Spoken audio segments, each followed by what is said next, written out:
Hippie Half Hood Chick here. So, for those of you guys that have been on this journey with me and documenting my mother's lung cancer story, I guess we can call it, I would like to report that we're at the end of the road. And when I mean the end, she has completed chemo and she was approved for surgery. Yes. Well, I broke my toenail going up there though. I was real upset. Anyways, I'm glad that I was able to go with her on her pre-op appointment because there's a lot of information. I had my own questions and I know that she was nervous, so I was there to support her, and I was so happy that I actually had that opportunity. After that, we went to my house, and of course she's talking mess with her cute little bald head. Then she was on FaceTime with my little sister, and we noticed that my nephew was having a tantrum, like a full grown man tantrum. Guess why? Because they took his crayons. That's why. Anyways, October 11th was the day for her surgery, so we had to leave really early in the morning. We had to be there 3 hours before her scheduled time. So I dropped her and my grandmother off, and then I parked in a parking structure, and so this is me coming into the hospital. When I get up there, she's talking mess because if you knew my mom, all of this would make sense. After that, I was like, I'm gonna go to the cafeteria because they called her in, and I was like, I need some snacks, coffee, or whatever the case may be. But we didn't want to eat in front of my mother because she could not eat anything after midnight. So although I went to the cafeteria, I bought myself coffee. I forgot what I got, my granny some water or something. And then all the snacks that I purchased, I just threw them up into my purse. And believe it or not, I was like laying my head under her bed and I was sneaking pieces of muffin because she was scheduled for surgery at 12:45. So we just thought we was gonna be able to eat. And no, we did not get to eat because she didn't go in at 12:45. They ran into an issue with the surgery that was scheduled prior, and it was an additional 3 hours. So my mom didn't go in. Look at her. She flipping me off, and I was trying to be nice. And then she over there crying every 13 seconds. I was like, girl, that's why I'm recording your bald head. Anyways, so finally about 4:45, they said that they were ready to go, and so they began to prep her for her surgery. But listen to her when I tell her to leave us a message. She's so stinking cute. Right. Tell your kids you love them. I love all you guys. I see you when I come out of surgery. She really does love me. Okay, bye. And I said what I said. Anyways, after that, they started wheeling her out to surgery. And of course, my grandmother is over there crying, but it's her baby, so it's excusable. I don't know how she had any more tears because it was so cold in there. Mine were all frozen personally. And then the waiting game began. And I mean, we became so scared and paranoid because hours had passed by this time.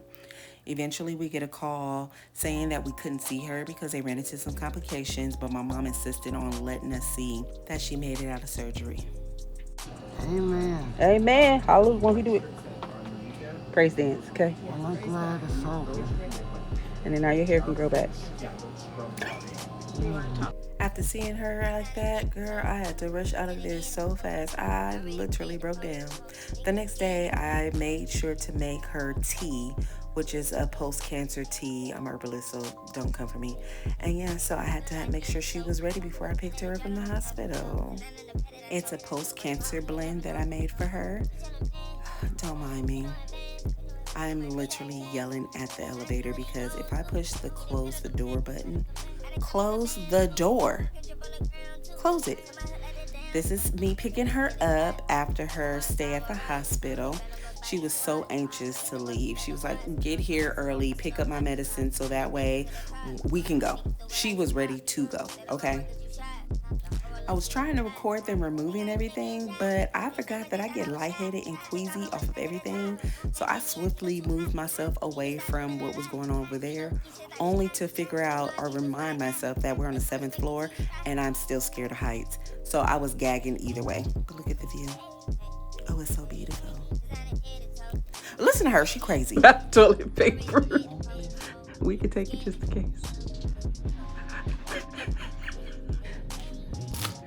Anything else? You don't want them other socks in the toothpaste in the... No, I'm gonna use them because I took some off the other day.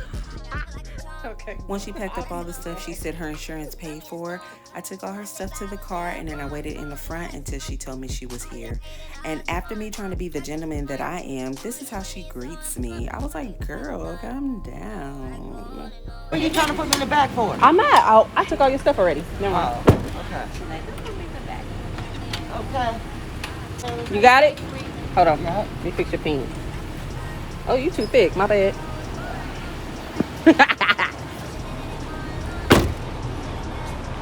Baby, when I say she was ready to go, she was ready to go.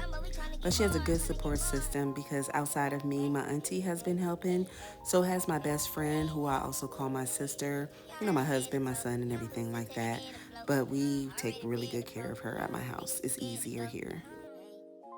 I was trying to record this process, but again, weak stomach. I probably gagged 937 times just trying to get this footage for you guys. So say thank you. Oh, my mama. She was in pain. After this, I couldn't do no more because once they start, I'm gagging now just watching. I can't breathe. Right now, she's on a full schedule at my house. I make sure that we follow it to the T. But I did get her to go outside and get some fresh air. You had a comb that ponytail. My best friend slash sister came over and prepared my mom's favorite meal, so she was really happy about that. But when we went to Walmart, I should have recorded more of that because that in itself was a story. However, on Monday, I noticed that there was discoloration and swelling in her leg, which led to the events of this week. Baby, I was not prepared for everything that took place starting on Tuesday. I guess everything began on Monday, but we didn't notice that there was an issue until Tuesday when my mom could not breathe on her own. Thank God the paramedics came immediately. They got there within 2.5 minutes, and while they were checking her vitals, her oxygen levels fell really, really low. Her sugar was really, really high, and my mom is hyperglycemic. And so they were like, we have to take her in. She was unable to walk at this time. And even with the oxygen, her oxygen would still fall very, very low. So they took her to the hospital. I got dressed and I went up there immediately. I called my support system, my auntie, my granny. I notified my siblings and I went up straight to the hospital. We ended up being there all day and they had to admit her. I want to speak to your manager. That's what my grandmother looks like. Don't be. I didn't hear. Speak to your manager. That's what my grandmother. It's not hot. What? I was recording her, recording me. And that's my baby sister, so I'm the oldest and she's the youngest. And my grandmother was just like recording us, and I was like, girl, and then shushing us at the same time, but then wants us to perform. I'm like, girl, make up your mind. Not to lie. Instagram. You ain't got to get your dance man. Beat that hoe. Like that hoe. Tia, that's a big. Don't be saying that. Don't have it though. She tell me to act like I have some sense and do this. That's me. No matter what's going on, we're always going to have a sense of humor. I think that's what got my mom through this whole process in the beginning. And right now, to be honest with you, because that's what's getting us all through it. I would be lying if I didn't say that it was stressful because we spent a lot of time in the hospital. And yesterday, this was recorded yesterday, I was simply exhausted, depleted. But I would never let my mama know that. And I would never show it to my granny either. And she always has me searching for these dang blueberry muffins. She's a muffin bandit.